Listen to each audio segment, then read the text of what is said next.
புதன்கிழமை முதலாக காசாவினுடைய பல பாகங்களிலும் வானிலை தாழ்வு நிலை ஏற்படும். அதாவது மிக பாரதூரமான விளைவுகளை ஏற்படுத்துகிற ஒரு புயல் காத்திருக்கிறது. இந்த காசாவினுடைய ஒப்பந்தம் எட்டப்பட்டு 60 நாட்கள் தாண்டி இருக்கக்கூடிய இந்த நிலையில் 738 தடவைகள் யுத்த நிறுத்த மீறலில் இஸ்ரேல் ஈடுபட்டிருக்கிறது.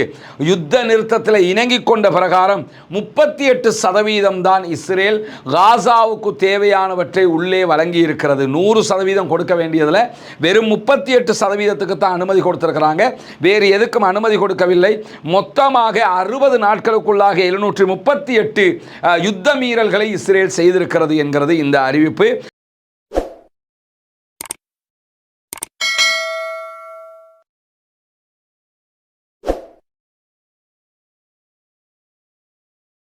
அன்பிற்கினிய சகோதர சகோதரிகளே, நம் அனைவர் மீதும் ஏக இறைவனுடைய அமைதியும் கருணையும் உண்டாகட்டுமாக என்கிற பிரார்த்தனைகளோடு பாலஸ்தீனத்தினுடைய காசா பகுதிகளில் இஸ்ரேலிய ஆக்கிரமிப்பு இராணுவம் 2 ஆண்டுகளுக்கு மேலாக நடத்தி வந்த கடுமையான தாக்குதல்கள் ஒரு யுத்த நிறுத்தமாக கொண்டு வரப்பட்டு இன்றோடு 60 நாட்களை நாம் பூர்த்தி செய்திருக்கிறோம். கிட்டத்தட்ட 2 மாதங்கள் யுத்த நிறுத்தம் கொண்டு வரப்பட்டு நிறைவடைந்திருக்கக்கூடிய இந்த சூழலில் இதுவரைக்கும் யுத்த நிறுத்தத்தை இஸ்ரேல் கடைபிடிக்கவில்லை என்பதுதான் மிகவும் கவலைக்குரிய வருத்தத்துக்குரிய செய்தியாக இருக்கிறது.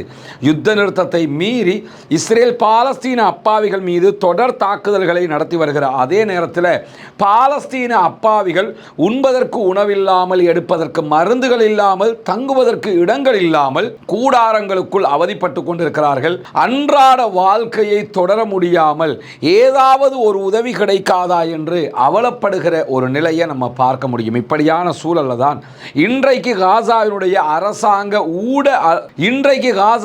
அரச ஊடக அலுவலகம் விடுத்திருக்கக்கூடிய ஒரு முக்கியமான செய்திகளில் நாளை புதன்கிழமை முதலாக காசாவினுடைய பல பாகங்களிலும் வானிலை தாழ்வு நிலை ஏற்படும். அதாவது மிக பாரதூரமான விளைவுகளை ஏற்படுத்துகிற ஒரு புயல் காத்திருக்கிறது. கூடாரங்கள் அடித்து செல்லப்படலாம், வெள்ளத்தில் மூழ்கடிக்கப்படலாம், மழை நீரால் வலிமையை விட ஆபத்தான நிலைகளை காசா சந்திக்கும். எனவே மக்களுடைய கூடாரங்களை வேரோடு சாய்க்கிற இந்த பலத்த காற்றிலிருந்து பாதுகாப்பு பெறுவதற்கான தேவை பாலஸ்தீன அப்பாவிகளுக்கு இருக்கிறது என்று ஊடக அலுவலகம் சொல்லியிருக்கிறது. ஆனால் பாதுகாப்பு தேடுவதற்கு அவர்களுக்கு வேறு வழியே இல்லை. ஏனென்றால் காசாவிலே எதுவுமே இல்லை. 2 ஆண்டுகள் பாரிய யுத்தம், அதைத் தொடர்ந்து மழை, வெள்ளம் என்று பாலஸ்தீன அப்பாவிகள் சோதனைக்கு மேல் சோதனையை சந்தித்து கொண்டே இருக்கிறார்கள். நம்ம இலங்கையில் இந்த வெள்ள அனர்த்தங்கள் வந்த நேரத்தில் நம்ம இதை எப்படி உணர்றோம்ங்கிறது நமக்கெல்லாம் தெரியும். எவ்வளவு ஒரு கஷ்டம், மக்களுடைய நிலை எப்படி, மக்கள் பொருளாதார ரீதியாக எவ்வளவு தாழ்வு நிலைக்கு போயிருக்கிறாங்க, அதனால் அவர்கள் படுகிற கஷ்டங்கள் என்ன, நஷ்டங்கள் என்னங்கிறது எல்லாம் டெய்லி நம்ம பார்த்துக்கிட்டு இருக்கக்கூடிய நேரத்தில் இப்படியான சில அறிவிப்புகள் காசாவை நமக்கு எப்படி இருக்கும் என்று எண்ண தோன்றுகிறது. இலங்கையில் ஏற்பட்டிருக்கக்கூடிய தித்வா புயலை போன்று ஒரு வேறு விதமான புயல் தான் தற்போது காசாவிலே ஏற்பட போகிறது என்கிற அறிவிப்புகள் வெளியாகி இருக்கிறது. எனவே இலங்கை மக்களுக்காக பிரார்த்திக்கிற அதே நேரம் பாலஸ்தீன அப்பாவிகளுக்காக தொடர்ந்தும் பிரார்த்தனை செய்யுங்கள் என்கிற கோரிக்கைகளோடு உடனடியாக காசாவினுடைய ரஃபா பார்டரை திறந்து காசா அப்பாவிகளுக்கு தேவையான கூடாரங்களையாவது தாருங்கள் என்கிறது பாலஸ்தீன அரசாங்க ஊடக அலுவலகம் என்கிற செய்திகள் இன்றைக்கு வெளியாகி இருக்கிற அதே நேரம் நமக்கெல்லாம் தெரியும், பாலஸ்தீன அப்பாவிகளுக்கு எதிராக, அவர்களுடைய சுதந்திர போராட்டத்துக்கு எதிராக இஸ்ரேலிடமிருந்து ஆயுத பயிற்சியையும் ஆயுதங்களையும் பணத்தையும் பெற்றுக்கொண்டு தன்னுடைய சொந்த நாட்டுக்கு எதிராகவே துரோகம் இழைத்த ஒரு முனாஃபிக் கூட்டத்தை உருவாக்கியவன் தான் யாசர் அபு ஷபாப் என்கிறவன். இந்த யாசர் அபு ஷபாபினுடைய குழு மீது பாரிய தாக்குதல்களை கடந்த வியாழக்கிழமை பாலஸ்தீன விடுதலை அமைப்பு நடத்தியதில் யாசர் அபு ஷபாப் கொல்லப்பட்டான் என்கிற செய்திகள் வெளியாகி இருந்த நிலையில் யாசர் அபு ஷபாபினுடைய அந்த குழுவைச் சேர்ந்த நூற்றுக்கணக்கானவர்கள் தொடர்ந்தும் சரணடைந்து வருகிறார்கள் பாலஸ்தீன விடுதலை அமைப்பிடத்தில். இப்படி சரணடைந்து வரக்கூடிய நேரத்தில் இனிமேல் அவர்களுடைய அந்த குழுவுக்கு யார் தலைமை தாங்குவார்கள் என்கிற கேள்விகள் எழுக்கூடிய நேரத்தில் இந்த தாக்குதல் யாசர் அபு ஷபாப் மீது நடத்தப்பட்ட தாக்குதல்களில் காயமடைந்ததாக சொல்லப்படக்கூடிய கசான் அல் தஹினி என்கிற ஒருவனுடைய அந்த குழுவுக்கு மத்தியில் ஆயுதங்களோடு நடந்து போகிற மாதிரியான ஒரு வீடியோவை ஆன்லைன்களில் பரப்பி விட்டுருக்கிறாங்க. இதனூடாக அந்த குழுவினுடைய துரோகிகள் பட்டியல் இருக்கக்கூடியவர்களுடைய அடுத்த கட்ட செயல்பாடுகளுக்கு இந்த கசான் என்கிறவன் தான் தலைமை தாங்கக்கூடும் என்கிற செய்திகள் வெளியாகி இருக்கு. ஆனால் யார் தலைமை தாங்கினாலும் எந்த பலனும் கிடையாது. இஸ்ரேல் இப்படியானவர்களை வைத்து காசாவை கவிழ்க்க நினைக்கிறது. உலகத்தின் நம்பர் 1 பிரம்மாண்டமான இராணுவத்தாலேயே காசாவை கவிழ்க்க முடியாமல் தற்போது சமாதான உடன்படிக்கைக்கு தான் சென்றிருக்கிறார்கள். இப்படியான சூழல்ல இந்த மாதிரியான சில பேரை வைத்து காசாவினுடைய சுதந்திர போராட்டத்தை நசுக்குவதற்கு நினைத்தால் கண்டிப்பாக அது அவர்களுக்கு மேலும் மேலும் தோல்வியை தரும் என்கிற செய்திகளோடு காசாவில் இருக்கக்கூடிய அரசாங்க அலுவலகம் மேலதிகமாக இன்றைக்கு விடுத்திருக்கக்கூடிய அறிவிப்பில் இந்த காசாவினுடைய ஒப்பந்தம் எட்டப்பட்டு 60 நாட்கள் தாண்டி இருக்கக்கூடிய இந்த நிலையில் 738 தடவைகள் யுத்த நிறுத்த மீறலில் இஸ்ரேல் ஈடுபட்டிருக்கிறது.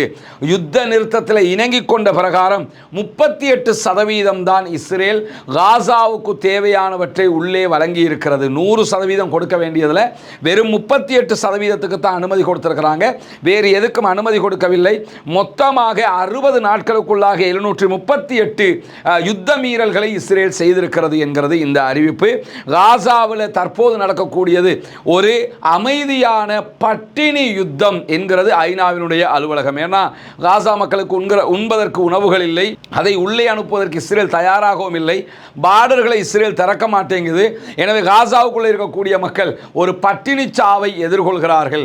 இது அவர்கள் மீது திணிக்கப்பட்ட ஒரு பட்டினி யுத்தம் என்கிறது ஐநாவினுடைய அலுவலகம் என்கிற செய்திகளுக்கு மத்தியில் தான் காசா ஒப்பந்த பேச்சுவார்த்தையினுடைய 2ஆம் கட்டத்தை இஸ்ரேல் தன்னுடைய நிபந்தனைகளை நுழைப்பதனூடாக தவிடுபடியாக்குவதற்கு, அதை இல்லாமல் ஆக்குவதற்கு முயற்சி செய்கிறது என்கிற செய்திகளும் இன்றைக்கு வெளியாகி இருக்கிறது. 2ஆம் கட்டத்துக்குள்ள இப்போ அவங்க நுழையணும்.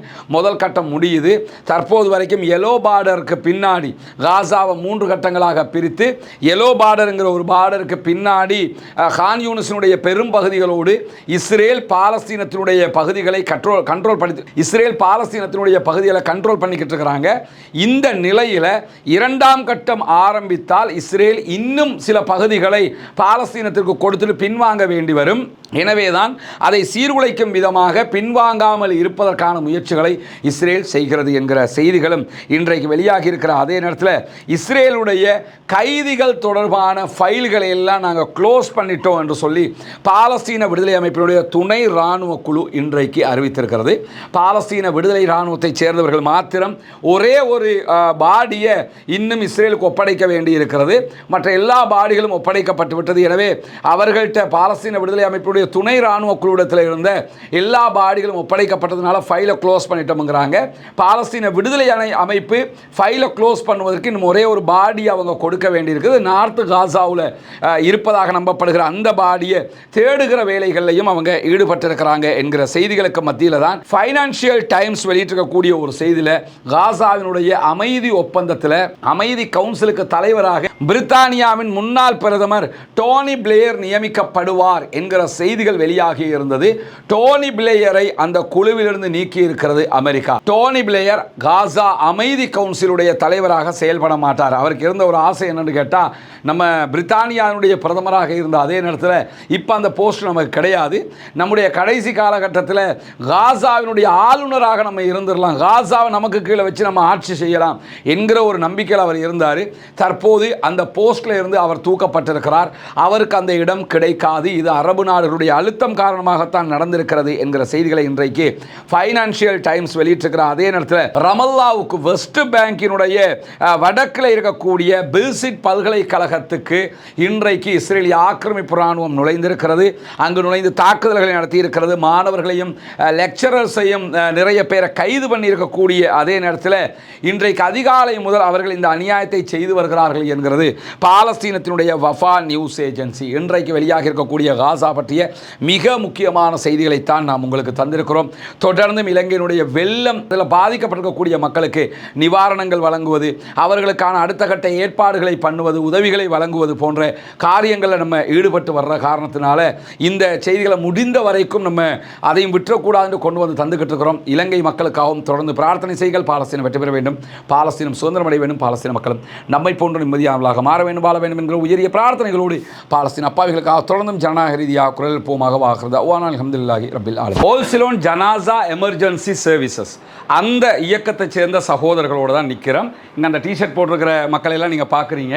இவங்க எல்லாரும் பல ஊர்களில் இருந்து வந்திருக்கிறாங்க, பல ஊருக்கும் போயிட்டு வந்திருக்கிறாங்க. கம்பளையில் ஆரம்பித்து இப்போ வெள்ளம்பிட்டில் இன்றைக்கி முடிச்சிருக்கிறாங்க. நாளைக்கு பொலன்னறுவ மாவட்டம் தம்பாலைக்கு போக இருக்கிறாங்க. நமக்கெல்லாம் தெரியும் 20 மாவட்டங்கள் ஸ்ரீலங்காவில் வெள்ளத்தினால அனர்த்தத்தினால பாதிக்கப்பட்டிருக்கிறது. யார் யாருக்கு உதவுவது என்கிற ரொம்ப கன்ஃபியூஸான ஒரு காலகட்டத்தில் நம்ம இருக்கக்கூடிய நேரத்தில் ஓல் சிலோன் ஜனாசா எமர்ஜென்சி சர்வீஸ் பர்சானுங்கிற இந்த மகுடத்தில் இருக்கக்கூடிய இந்த சகோதரர்களும் வெள்ளம்பிட்டியவுக்கும் வந்து இன்றைக்கு இந்த துப்புரவு பணியில் ஈடுபட்டிருக்கிறார்கள். துப்புரவு பணிங்கிறது லேசு கிடையாது. துப்புரவு பணிக்கு போகக்கூடிய சகோதரர்களுக்கு தெரியும், துப்புரவு பண்ணக்கூடிய வீடு யாருக்குரியதோ அவங்களுக்கும் தெரியும். நோய்கள் பரவும், எலிக்காய்ச்சல் பரவும். இந்த மாதிரியான சூழல்லையும் எல்லா சகோதரர்கள் போல இவங்களும் அவர்களுடைய உயிரை பணயம் வைத்து அவர்களுடைய தியாகத்தோடு பல ஊர்களுக்கு 5 நாளாக ஒர்க் பண்ணியிருக்கிறாங்க. இன்னைக்கு இங்கே வந்திருக்கிறாங்க. எல்லா இயக்கத்தைச் சேர்ந்தவர்கள், அமைப்புகளைச் சேர்ந்தவர்கள், பள்ளிவாசல் சம்மேளனங்கள் என்று அத்தனை பேருமே இது போன்ற பணிகளில் ஈடுபடுவதைப் போன்று இவர்களும் ஈடுபட்டிருக்கிறார்கள். எனவே உங்களுடைய பிரார்த்தனைகளில் இவர்களை இணைத்துக் கொள்ள மறந்து விடாதீர்கள் என்பதுதான் நம்முடைய பிரதானமான கோரிக்கை. இவங்க யாருன்னு நம்ம தெரிஞ்சுக்கிறதுக்கு ரொம்ப ஆச்சரியமெல்லாம் பட தேவையில்லை. வெள்ளம்பிட்டிக்கு இப்போ வந்தீங்கன்னாலே எப்படியுமே ஒரு நாளுக்கு ஒரு 4-5 வெஹிக்கிள் வெள்ளம்பிட்டிக்குள்ளே சுற்றி வரும் ஃபர்சான்னு. ஸ்ரீலங்காவில் எங்கே ஜனாசா கிடைத்தாலும் அது இன மத குல பேதம் இல்லாமல் அந்த ஜனாசாக்களை உரிய இடத்துக்கு கொண்டு போய் கைமாற்றி அதை அடக்கம் செய்கிற வரைக்கும் அதற்குரிய முயற்சிகளை செய்யக்கூடிய ஒரு அமைப்பாக இவர்கள் இருக்கிறார்கள். எனவே அவர்களுக்காக பிரார்த்தனை செய்யுங்கள் என்பதுதான் நம்முடைய பிரதான கோரிக்கையாக இருக்கிறது.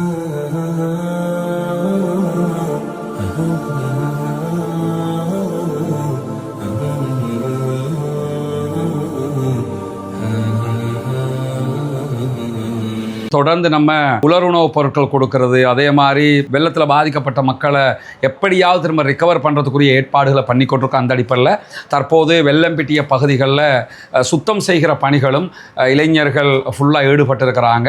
அந்த நேரத்தில் தற்போதும் நமக்கு ஒரு 100 பார்சல் அரிசி, பருப்பு, தேயிலை, லெமன்டின் அடங்கிய 100 பார்சல்கள் ஒரு சகோதரர் கொண்டு வந்து தந்துட்டு போயிருக்கிறாரு மக்களுக்கு கொடுக்க சொல்லி. இங்கே பார்த்தீங்கன்னா இது வந்து ஹங்வெல்லைக்கு அனுப்புறதுக்கு கொண்டு வந்திருக்கிறாங்க. 400 அரிசி பேக் இருக்குது.